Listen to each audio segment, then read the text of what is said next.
A story here in New York City that revolves around, guess who? Eric Adams. And it says right here, Eric Adams, he adopted a program to give each illegal immigrant family a debit card worth $10,000.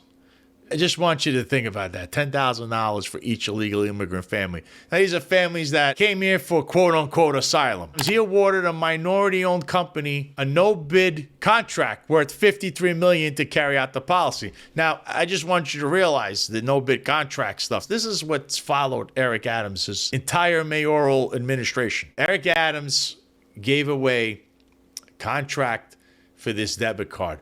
He's giving incentives to illegal immigrants to come to New York City. Eric Adams has been one of the most corrupt people to ever be mayor of New York City. This is a guy who 1 minute tells you New York City will be destroyed with the amount of the influx of illegal immigrants that come there and are, in the shelters, and the shelters are sweltering with people in there, and he's painting doom and gloom. And then he's hanging out $53 million contracts to them for their credit card use. So he's basically saying, hey, you can stay here at our dime, pal. It's okay. And this is what I'm trying to tell you about Eric Adams. He talks out of both sides of his mouth. Penny says Neely began yelling and threatening passengers, saying he restrained Neely to protect himself and others, but did not intend to kill him.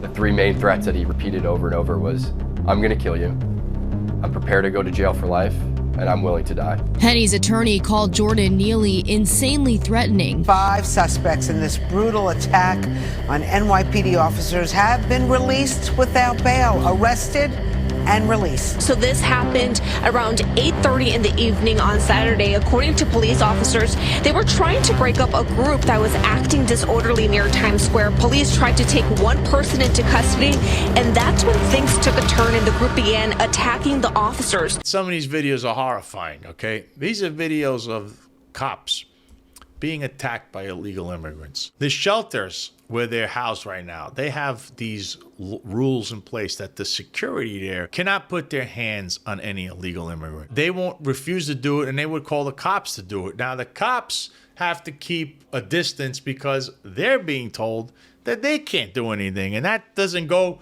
for the policy. It's just a Eric Adams policy and a city policy that hands off the migrants unless it's like, an assault that happens right in front of you. Because there's been crimes that were committed for a long time in these shelters. They weren't reported. They didn't want anyone to know about. Their policy is to take a step back and be kind of hands off with them. That's what I understand. That's what people that are still working today have told me, that they're laid back when it comes to a situation and there's an illegal immigrant involved or any of these migrant shelters. But, if it's somebody else, they expect you to make that arrest, and God forbid you do anything wrong. You're going to be looking at civilian complaint review boards. Heck, Alvin Bragg will be up your rear end if you're a cop doing your job. Here's Alvin Bragg. He ignores questions about the non-prosecution of these illegal immigrants. Hey, Brad, can you respond to those who say that this looks like a kangaroo court?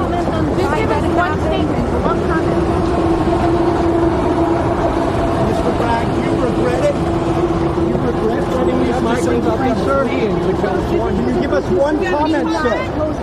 Why? Sir, you're on behalf of the people. Can you just comment on the situation? Pressure grows on New York City to confront bail policies as members of Trendiarugia gang brawl with police. It says here, at least 2 of the migrants charged with assaulting police officers last month are now identified by Federal Immigration Services as members of Trendiarugia, an extremely violent Venezuelan gang, the Sun has confirmed. When these illegal immigrants that had assaulted police officers in Times Square, when they were up in front of a judge, the easiest thing you could do with these bail reform laws is state this person is a flight risk. He won't stay in the state or the country if he's being prosecuted. Why? Because he's not from this country. But they didn't even raise that argument. They let a few of them slide and they slid out of the state. So this is something that Alvin Bragg has a ton of egg on his face about. He's become a political partisan. This guy, he's after Trump. He's another get Trump prosecutor with these bogus cases. And it's just, New York is turned into a complete cesspool. I still have hope. But how do you have hope when you have guys like Alvin Bragg running around and when he's supposed to hold the easiest of people, an illegal immigrant in a violent crime, attacking police officers, assaulting them? The easiest thing to do is claim that, hey, he's a flight risk. That's an easy one. That's one of the things you could still do on the bail reform. He didn't even raise that issue. So as my first guest here on the Sal Greco Show, it is my honor to bring in a friend of mine, a very good friend of mine. He's a fellow beach cafe compadre. He also makes the best dish of carbonara I've ever had. He actually did it at the Beach Cafe. He is the 76th president of the New York Young Republican, my good friend, Gavin Mario Wax. Welcome to the Sal Greco Show, Gavin. Sal, it's great to be on with you on the Sal Greco Show, and looking forward to having you back up to New York sometime soon. You know something, Gavin? I do want to come up there. I just don't know how safe it is for me because, I'm not the most liked person in New York, and neither is our friend Roger. So, but with that being said, illegal immigration, the illegal immigrants that are running around in New York, I've seen it everywhere. It's out of control. I've noticed the illustrious mayor of New York City, Eric Adams, has like 10 different versions of the same thing that he's trying to say that, oh, this is going to destroy us. Next minute, he's giving out $53 million in a credit card. So what is your take on all that? How is this impacting New York City on an everyday basis? Well, listen, and Mayor Adams is a hack. He'll go out there and he'll sound like Trump one minute, talking about the buses and the illegal migrants and how we have to send them back, how they can't come there. But he ran on, keeping New York City a sanctuary state. And like you just said, then he'll turn around another week and go out and give free money out to these migrants. I mean, this whole situation is insane. It's bringing the city to the breaking point in terms of the finances to house and take care of all these illegal migrants and the crime that they're bringing with them. Many of them are, they're in gangs, they're drug dealers, they're violent criminals, they're murderers, they're rapists, and we have no idea where they are. We have no idea where they come from, and they're just running rampant, and they're completely abusing the hospitality of this city, the city's services, and they're pushing, most sane New Yorkers to their limit, who are sick of the homelessness, they're sick of the trash, and now they're sick of the migrant crisis. But these Dems, like Adams and all the rest, they're just so far gone ideologically. They're just so far to the left that they don't care. They're just trying to destroy this city in any way they can, as long as they get to maintain their grip on power. That's all they care about. I was just about to say, so like when the upper echelon of the New York City Police Department is not hanging out at Con Sofrito in the Bronx, hanging out with their favorite criminals and whatever else Leticia James is doing over there, how are they responding to the complaints about what the crime of the illegal immigrant? I see them, they attacked a bunch of police officers in a migrant shelter. I mean, my God, what was that all about, Gavin? It looks like nothing happens. It looks like if they even find these guys, the best they get is a desk appearance ticket, but they're illegal, so they're never going to show up for their trial. So the whole thing is stupid. They're just gonna disappear. It's not like you can find them. It's not like they, have a job that they're reporting to or something like that. They're just, they could be in New York one minute, next minute they're gone. They're in another city, another state. So, they're just running rampant. The crime is out of control. I know the police unions made a big stink about one of those assaults, and they had to put major pressure on Alvin Chipmunk Bragg at the New York DA's office to finally, do his job and press charges and chase these guys.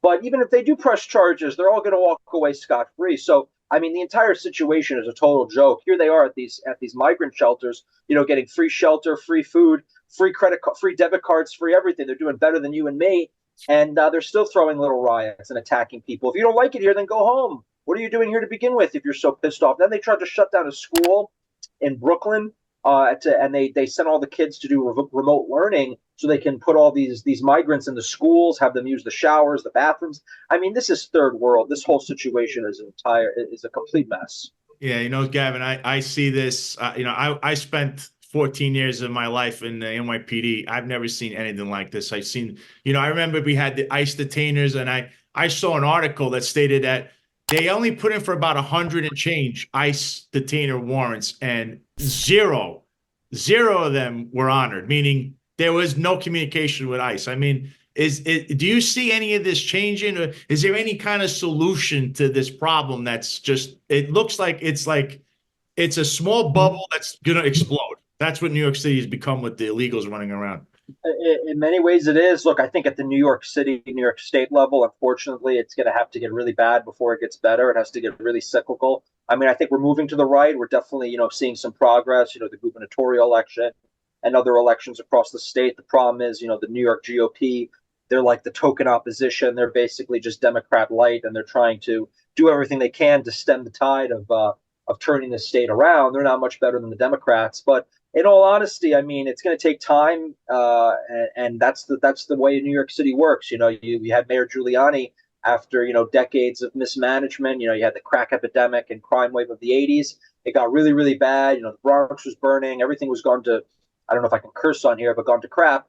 And then you got Giuliani in the '90s. I think it's going to, something's going to have to give eventually. How long is eventually? I don't know, Sal. But I do know that, if we get President Trump back in office in November, we can maybe come down hard on these sanctuary cities. We can force them to do their jobs, to round up these illegals. We can defund these cities and put real pressure from the federal government on places like New York, San Francisco, Chicago, you name it. Cut off their federal money, come down on officials who don't want to enforce the law, and, extend the full weight of the federal government on these derelict mayors and prosecutors and force them to enforce immigration laws. And if they do that, I think things will get better. I mean, honestly, we may need the feds to come in at some point and take care of some of this runaway crime because, the local DAs are not doing it. So the whole situation's out of control. No easy answers, but who knows? Maybe we'll have a new president soon. So New York City, I've been hearing a lot about,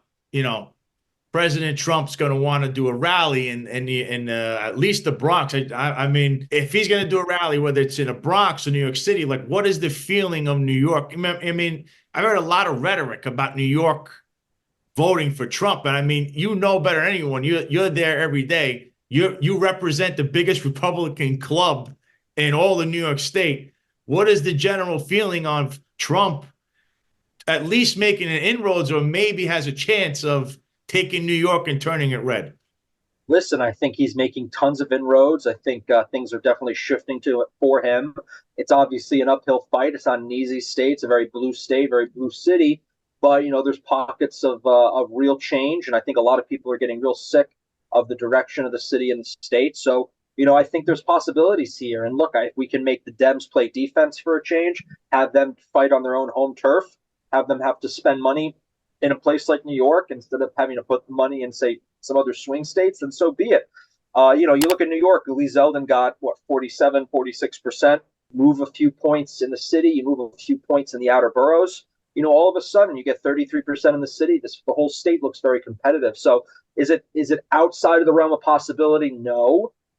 Is it the most likely thing? I don't know. It's definitely an uphill fight, but I think it'd be great if he does a rally in the Bronx. I think it'll look really good. I think it'll make a lot of waves. I think it'll be historic.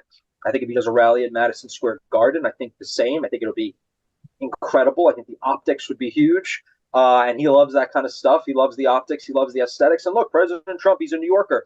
He loves his hometown. He loves his home state. He's sad to see what's become of it. I know that. I could sense that for how often he talks about it and brings it up. So, I think we really have a lot to work on here, but I say let them fight for every inch of the country, whether it's New York or whether it's, the swing states, keep them on the back foot. Let's make this a really big election. Let's really sweep the map and turn the tables on the Dems. I love what you're saying, Gavin. I hope it's resonating in New York. So with that being said, in New York, so I heard you on WABC radio on Sid Rosenberg's show. And, he was one that endorsed, what was her name? What was the candidate in District 3? I forgot her last name. Mazie was her name. She was running against Tom Suozzi in that district for Congress. And, he endorsed her and this, everybody, but she wasn't, she was a rhino. Am I correct, Gavin? I mean, she wasn't an America First candidate. So I know these people that keep saying it's a Republican's fault. I mean, let's just, clear the air here on what really happened again. I think you gave the great analysis. Just think you should tell the audience exactly what you were saying on Sid Rosenberg's show. No, absolutely, Sal. Listen, she wasn't even a rhino. She was still a registered Democrat. She was an elected official. She was a registered Democrat. She didn't bother changing her registration, and she's been elected for some time now. And, they had people like Peter King and whoever making all these excuses for her. But it's like, listen, the voters see right through this crap. They see right through this spin. I mean, this is the bare minimum. The bare minimum is to register for the Republican Party. If you can't even do that, I mean, really, what good are you? And she ran a pretty pathetic campaign. They spent $10 million. They lost by almost 10 points. I mean, that was a horrible result for the amount of money and energy they put into it. She just wasn't a good candidate. She didn't speak well. She didn't campaign on the issues. Tom Suozzi, an institutional Democrat, ran to her right on issues like immigration, issues like crime. He sounded more like a Republican than she did. And she, was taking every moment she could to bash Trump, saying, oh, he's not above the law. I'm not going to support him if he's convicted by these kangaroo courts and these politicized prosecutors working with these corrupt judges. She said she's not going to support him if the system really comes in on him. So people said, you know what? Why are we going to vote for you? Screw you. We'll just stay home. And you look at the map, all these major Republican areas from Queens to Long Island, they stayed home. They didn't come out and vote for her. She didn't even have an office in Queens open. Her district goes from Queens to Long Island. She didn't even have an office open in Queens. So they ran a piss poor campaign with a bad candidate with the wrong message. And they got they got it handed to them, handedly by the Dems. The Dems were laughing the whole way to the bank because they were like, we couldn't have had a better opportunity to beat the Republicans because the Republicans are so stupid. They nominated Never Trumper, registered as a Dem, not a good candidate, not a good campaign, and we get what we deserve. So it's pretty pathetic. But the state GOP, the local GOP, they don't want to learn. They're too arrogant, and they double down on this nonsense time and time again. And now we're in the position we're in. We lost a seat that we could have held, that we could have had, in our corner. And this didn't have to end this way. It really angers me, Gavin. We have that seat. You can say what you want about George Santos.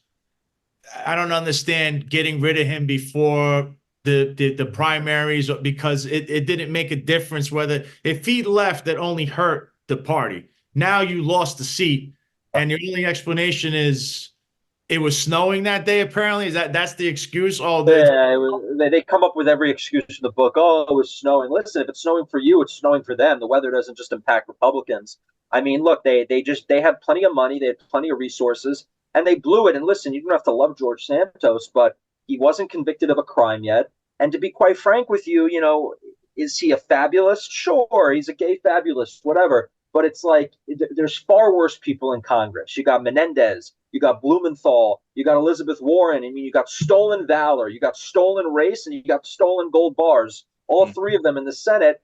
And, they're freaked out about George Santos. Well, here's the thing. The Dems play for keeps. They play viciously. They play to win. And when they have an issue with one of their own, they circle the wagons. They say, we're gonna kill this story. We're gonna protect our own people, and we're gonna ride this out. And the Republicans, on the other hand, we have our own controversy, and he was certainly controversial. And what do? We amplify it. We bring it to more people's attention, and then we shoot ourselves in the foot. I mean, it's just not good politics. It's not playing for keeps. It's playing to lose. And they need to put their egos at the door. They need to put their pettiness at the door. I understand they didn't like him. I understand why they didn't like him. But, this is the same people that should have been vetting him to begin with. He ran not once. He ran 2 times for Congress in 2020 and 2022. So, the vetting was on on the local party and the state party, and they didn't vet him, and they don't vet other candidates. So, it doesn't seem like they learned much. No, it really doesn't. I would hope that, Gavin, you're in the forefront of any candidates that are going to be, running for Congress or the state Senate. I saw Kara Kashtanova. There was another one now, Gavin. What is that race in the Senate? Because we have this cop who had a record. I mean, he did something crazy. I saw his record. He's on the 58 the way I was. He was at NYPD, and I guess he had a case overturned. So he's like a crooked cop, apparently. And the party just gave him a nomination. There's no election. There's nothing. There's no primary. What's going on with that, Gavin? Oh man, this guy Mike Sapricone, I don't know what his name is, but he came out of nowhere. He's a six-figure donor to the Democrat Party. He's given money upwards of north of $150,000 to the Nassau Democrats, to Andrew Cuomo. He gave it to the architect of bail reform, Todd Kaminsky, and he also gave it to Leticia James while she was running on a campaign to get Trump, to lock Trump up, to bankrupt Trump and his family, while after she already opened the investigation. So this guy, how on earth do you give, six figures, over $150,000 to some of the worst, most radical left-wing Democrats, not just in the city, not just in the state, but in the entire country, and then turn around and expect and get the New York GOP's official nomination? The Democrats would never do this. If you had a Democrat primary where the guy said, yeah, I gave $250,000 to Donald Trump, and the Republicans, they never would have nominated him. They never nominate that person because what? They're not stupid. But we're stupid on our side. We see a guy giving all his money. He hasn't given a cent to Trump, by the way. He's never given a single dollar, a single penny to President Trump, but he had time to give money to Leticia James. So this guy's all sorts of messed up. He's anti-Second Amendment. He wants to send troops to Ukraine. I mean, the guy's a total disaster. I don't know where they found this guy out of the woodworks. They decided to nominate him. Again, they don't vet him at all. And, they gave him the crown at this nominating convention. All these old geezers who can't, find their ass from their elbow. They endorsed him and they nominated him. And then you mentioned something too, Sal. You mentioned his police record. Now, I don't know all the details, but, all I know is that he had a case with an individual. It was the brother-in-law of somebody who committed a burglary. And the guy had nothing to do with the burglary. It was wrong time, wrong place. And they beat him up to get a confession out of this guy, black guy. The guy served like 20 years in jail until they find out that he had nothing to do with the burglary. So this guy did it. So it sounds like a crooked cop to me. I'm not going to cast aspersions on anybody, but the city settled with this guy. He was locked up in jail unjustly. So I think this is going to really hurt us at the ballot box. I mean, this guy has some serious baggage, and it's pathetic because we have some good candidates. You mentioned Cara Castronova. I consider her a friend. I like her a lot. She's running. They didn't give her the time of day. I think she would have been a great candidate against Gillibrand. Woman v. woman. She's totally MAGA. She's totally pro-Trump. You got Josh Eisen. He's a great guy, big supporter of a variety of conservative Republican causes in the state. He's given $1 million to the Republicans. So you got a donor who's given $1 million to the Republicans, and you got a guy who's given six figures to the Democrats. Who does the party endorse? The guy who gives money to the Democrats. I mean, this whole thing is just really a sick joke. But that's the New York State GOP for you. Just tripping over themselves constantly, making fools out of themselves because these guys aren't playing to win. They're losers with a loser mentality, and all they know how to do is lose. They haven't won a statewide race in 20 years, and they wonder why no one takes them seriously, but we're supposed to respect them. I mean, the whole thing's a joke, Sal. Gavin, you came out with like straight up fire. I like to hear this because you're like the next, we'll say, if Roger Stone is on top of the mountain, you're not too far behind because you're the young version coming up, So when I hear you talk, I hear a lot of that. I hear a lot of fire, a lot of passion of what's going on where other Republicans, especially people that are younger, people my age or older, they kind of think like this Peter King or those guys. So Kristen Gillibrand, who basically got handed the seat from Hillary Clinton a few years ago, now at least we understand the state is blue. You saw how, Joe Pinion with no money gave a fight to Chuck Schumer. What would happen if you had a real candidate like Cara Castronova or Eisen that could fight Gillibrand one-on-one that has some kind of money and some, not this guy who's clearly he's going to get trounced. And it's just unbelievable. This screams of New York, like this is the way New York runs. And I mean, I now that I live in Florida, I just hearing this, I get upset because you're taking me back in time. It's frustrating. I feel your pain, but yeah, you said it best. Joe Pinion, good guy. He had no money, no resources. He ran a great campaign against Chuck Schumer, the most powerful Democrat in the country. And, he got into the low 40s, which is unheard of. for a candidate like that in a race like this in New York. So, this is definitely a winnable seat. I mean, we should at least try to win. Gillibrand, she's a backbencher. She's super weak. She's not nearly as popular. We should go after her seat. And even if you don't win, if you have a candidate at the top of the ticket, who's pushing into the mid to upper 40s, everyone down ballot is going to do better. And also up ballot, President Trump is going to do better as a result. Exactly. So, we have to play for wins. We have to play for keeps. They're so lackadaisical. They just nominate the first schmuck that walks into the door and says, "Oh, I want to run for Senate." "Oh, okay, sure, let's run him," without even doing any, basic vetting. I mean, these, I know from inside sources that these guys had no idea he even gave money to Leticia James or gave money to the Democrats. They're that clueless, and this is their full-time job. Their full-time job is running a party. Well, why can't you look up this guy's donation history? Is that so much to ask? It takes 5 minutes to do it. You do a few quick searches on your computer, and now you have his whole donation history. And his donation history, frankly, is kind of a mess. I mean, I know, some mutual friends of ours, John Tobacco and others, they were talking about this, and, they looked into it. His company got a lot of PPP money, and then right after that, they started making big donations. I don't know. I'm just posing questions. I'm just asking, but it seems a little suspect. People should look into it. And, this is the kind of stuff that the party should be doing. Not me, not you, not any Joe Schmo on the street. And, of course, the Dems already have this stuff. I'm sure they got a file this thick on the guy, and they're going to drop it as soon as the race starts. I'm sure they'll go find, the poor black guy that he kept in jail for 20 years. I'm sure he's going to come out, probably speak his mind a bit about this cop. And it's going to make everyone look bad. It's going to make Republicans look bad. It's going to make cops look bad. It's going to make the GOP look like a bunch of idiots. But honestly, if we're going to be this stupid, we deserve it. We deserve what's coming. It's unbelievable, Gavin. So, you have anything planned for the club coming up? Any events? Anything you want to dish out? Anything on Eventbrite or whatever? You have any events? It's going to be a good year. We're going to have a lot of good socials, good speaker series coming up. We're working on some stuff. Obviously, the gala this year in December is going to be a big one. Hopefully, it's an inaugural gala for President Trump. We had him last year, but if you guys are in the New York City area, the tri-state area, New Jersey, Long Island, Hudson Valley, parts of Connecticut, or the 5 boroughs, join the club. Only $75 a year. It's a good deal. NYYRC.com. Sal is a long-time attendee of events. He could speak to how good of a time we've had with Roger Stone. Had a great event in Little Italy not too long ago. And, we're going to do a lot more great stuff like that in the months to come. That's right, Gavin. And how is the Beach Cafe going? As I know that's your little haunt there, no? That's where the club likes to go. I know that's where I know you love the Stone Burgers there, but that's the infamous carbonara. That's where you made it. It was at the Beach Cafe on 2nd Avenue and 70th Street. How's our friend doing there? Dave's doing great. The deviled eggs. Roger got me onto the deviled eggs. They are the best deviled eggs in the country. They have a great burger. Honestly, I think it's better than J.G. Mellon. They use the same meat, better burger, bigger burger. You get more for your money.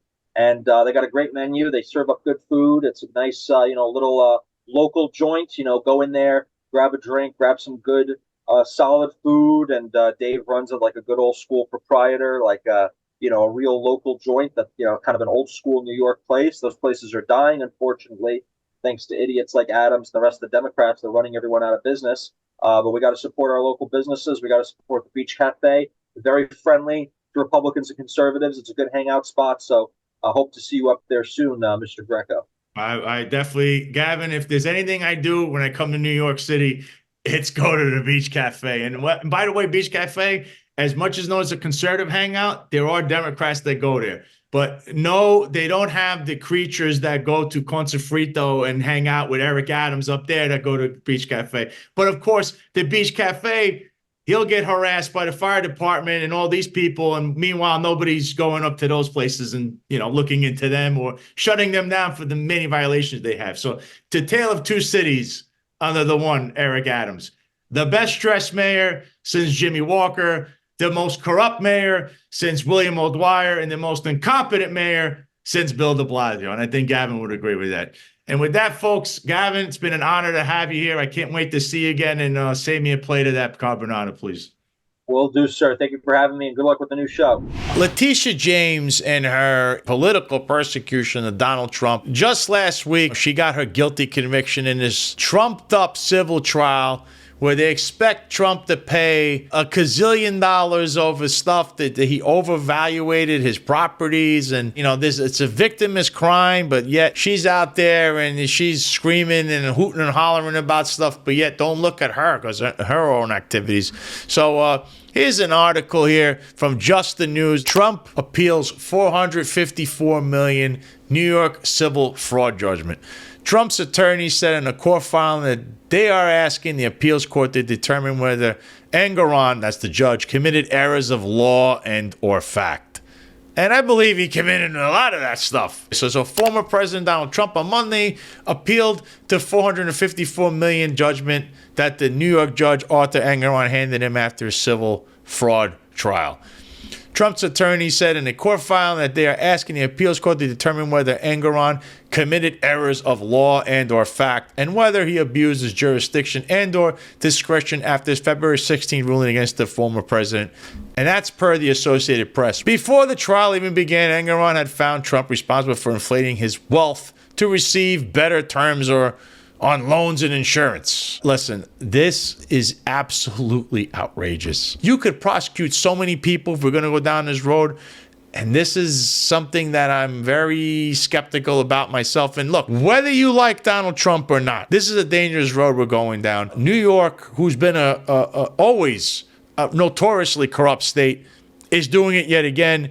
But they don't govern their own. They don't prosecute their own, it seems. Because even Leticia James has a very, very, very big closet full of skeletons, which we'll get around to at a certain point. So here to talk about this is John Pierce from the National Constitutional Law Union. Nice to see you, John. It's good to have you on the show. And, how's everything going? Oh, it's going well, Sal. Thank you very much for having me on. As you just mentioned, we are in some crazy times with respect to the weaponization of the justice system, and obviously that's unfolding hot and heavy there in your state of New York. Yeah, John, this is crazy. I lived in New York most of my life, and I was a cop there for 14 years. And some of I've been involved in criminal cases myself, and seeing some of this stuff is crazy. This is a civil case in itself. So, what do you like? I don't know. Can you just give a quick summary of what this whole case and the initial judgment that you're seeing with what happened here with the judge? Yeah. So, essentially, Leticia James, the Attorney General, basically ran on sort of getting Trump. I mean, that was her campaign platform, which is really, really inappropriate for an Attorney General, a prosecutor, to run on that kind of platform and then go after the person. I mean, it's blatant political targeting by a prosecutor. I have to question whether that's consistent with the ethics rules there in New York. And so that's your first obvious, red flag that, this case really should not have been brought. And, it's really part of the lawfare against President Trump. So essentially the case is about, from my, understanding, and I've been busy with all these January 6th cases, so I haven't been able to follow it as close as perhaps some others. But essentially the case is about Donald Trump and his organization allegedly overvaluing the value of assets, largely real estate assets that were used to collateralize loans by big, sophisticated banks. And there are multiple problems with the theory in this case. Namely, first of all, there's no victim. These are the most sophisticated banks on the planet. There were the most sophisticated law firms and accounting firms involved in the due diligence surrounding these loans. The loans were paid back with interest. And so, it just doesn't seem like this is a case that should have been brought in the first place. It doesn't seem like there's any evidence of any victim, and so it really does look like it is part and parcel of the brazen lawfare against President Trump. That's really designed to try to break the man. It's designed to make it difficult for him to campaign. It's designed to make it difficult or impossible for him to do business. It's meant to drain his resources with legal fees and with the need to post a bond, et cetera. But you got to give President Trump credit. He just keeps going. And so, essentially, there's a judgment that was issued. I believe his portion of it was $355 million. I think there's also a $100 million fine that was tacked on there. There's prejudgment interest. And so now he's filed a notice of appeal. However, this is a massive issue practically for him because he has to essentially post a bond, post an undertaking in order to be able to appeal, which is, for that size judgment, that is a major, major issue. Yeah, John, I'm hearing this, and I'm going from my angle, right? I was a cop, so you're saying overvalue and undervalue. So, John, I'm not a real estate guy, but when somebody puts their house on the market per se, which is kind of what Trump is in real estate, would you not value your house to, let's say, you believe your house is worth $500,000, and then your real estate agent brings you someone who's a buyer, prospective buyer. And then they're going to come in and say, well, I think their house is worth $475,000, and you get an appraiser and you come to an agreement. Wouldn't that be kind of what real estate is about? Of course. I mean, this happens, thousands, tens of thousands of times a day across the country, across the world in commercial loan transactions or real estate purchase transactions. A value is put forward by the owner. If there is a lender, the lender engages in their own very, very thorough due diligence process. And you got to understand, I mean, you're dealing with, and I don't know exactly which banks it is here, but you're dealing with, institutions like Deutsche Bank or JP Morgan or Chase. I mean, these banks are stacked with, professional Ivy League finance people, very, very high end lawyers, the best law firms in the country, the best accountants in the country. And so they do an extremely detailed due diligence process. Then there's going to be a negotiation that goes back and forth with the lender and the borrower to, reach an agreed upon sort of, valuation that the collateral is going to be valued at, and the loans are made. And Trump, he paid back the loans. He paid them back with interest. The bankers actually, to my understanding, testified in the case that they did not believe that they were defrauded. In fact, they wanted to do business again with the Trump organization. So this is just blatant, political sort of persecution and lawfare, as we've seen across the board with President Trump.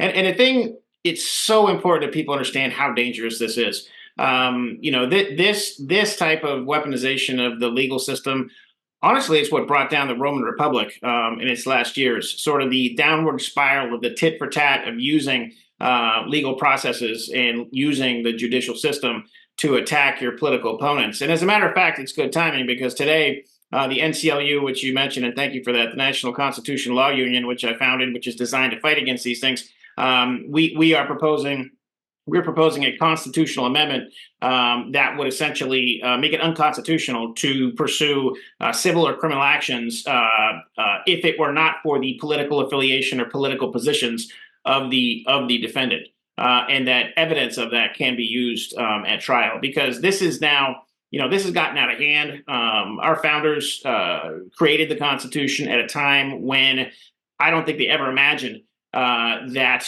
our government would be filled with so many people that are so corrupt that they would use the legal system in this way. So it's time for a change on that front. For the folks that are watching this, I'm not trying to be a Trump sycophant here. I'm not like waving pom-poms. Yes, I do love Trump and I will vote for Trump. But just looking at this from even an outsider perspective, this should rattle you to your core that they're picking on this man. And like John is stating the legal facts of this case, this could be, the ramifications of this could be you, the common guy or the common real estate guy. Now they can try to use this and weaponize this against you, not just Trump. Trump is just, that's like the example of what they're going to go for.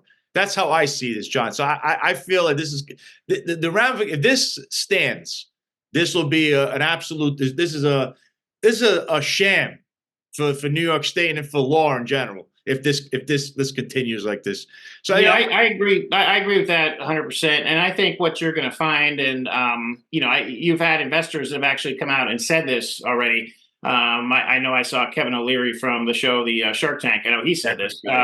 That you're gonna have investors in real estate folks who they're just gonna leave New York. I mean this is to the point where it's just flat out dangerous for their businesses from a existential standpoint, that you could have a politicized attorney general come in with very liberal courts in New York City and basically just steal your business and steal your assets and give you a quote unquote corporate death penalty. And it goes beyond just the the numerical value of the financial judgment. I believe that there's a ruling in connection with this judgment that they can't conduct any kind of business in New York for 2 or 3 years. Part of the ruling is that they cannot do any business with any financial institution, any lender, any bank that is even registered to do business in New York. So even if those financial institutions are not based in New York, if they are registered to do business in New York, you have the courts, the attorney general reaching in and saying that the Trump organization cannot do any business. And with New York being the perhaps arguably still the financial capital of the world, although I expect that's going to change now. It's really beyond the pale. Look, if it weren't for the fact that President Trump is almost beyond human with respect to his ability to sort of withstand these constant assaults every day on him, his family, his business. There's very few people that could stand up to that. So we're really blessed that we have President Trump, who's still willing to fight for the country and get back in the White House and turn this thing around. I agree with you, John. I was two more points here. Do you think this case would have does it have any impact? What has the impact on what you believe on the general election for Trump and his electability in the state of New York or in the general election in New York? Because obviously they're trying to impact his standing as a candidate, one, with this decision they're trying to go into the lawfare, because now he's going to be tied up in court, no? Yeah, so I have believed from the beginning of this lawfare campaign that it would backfire badly on the left, and I think that is in fact happening. I mean, you see poll after poll after poll now that is showing Trump substantially ahead in swing states, which I don't think they expected to be the result of all these indictments. And part of that is that they have nothing else left to run on. The narratives that they've attempted in the last several years, from the Russia hoax to January 6th to the COVID nonsense, these have all collapsed on them, I think, more quickly than they expected. And so now they're reduced to arresting their political opponents. And, I continue to have, look, at the end of the day, the American people are going to have to decide what country they want to live in. I continue to have faith that the American people will reject this type of politicization of the legal system. So I do think it will help him politically. But at this point, there are some very, very practical, tough issues that this creates for President Trump with respect to simultaneously campaigning while being able to handle all the legal fees, while being able to make sure his business can, continue to operate. So, look, if anybody can do it, President Trump can do it. But it's, they're essentially trying to, it's almost like death from a thousand cuts. They're trying to come at him from so many different directions that it's just very difficult for him to be out there in the campaign trail. But I'm optimistic that President Trump will overcome this like he's overcome so many things. And what do you think is next after this, the appeal filing? Like, what's the process? So how long this would take? Because they're going to play games with this. Yeah, so I think that the most sort of significant thing or issue for President Trump right now in the next 30 days is that he has got to figure out the way that he is going to sort of post the bond or the undertaking for the appeal. So he's either going to have to post that amount of cash himself, which is a ton of cash for anybody, even a billionaire, or else he's going to have to find a really significant lender who's willing to help in that regard. He might have to, I'm sure he's going to have to put up some real estate, I would think, as collateral. But I don't really know anything about the ins and outs of President Trump's business. But that's got to be his really focus now that he's filed the notice of appeal. I believe he'll have 30 days to figure out that piece of it. And then the appeal itself will drag out for many months. I'm not even sure that the attorney general or this judge thinks that the will stand up ultimately through an appeal. But I don't think they're really focused on trying to make it difficult for him to campaign and try to keep him out of the White House. And I don't think that's going to work. I'm with you, John. I just want one final question, and it's a little sidebar on this note.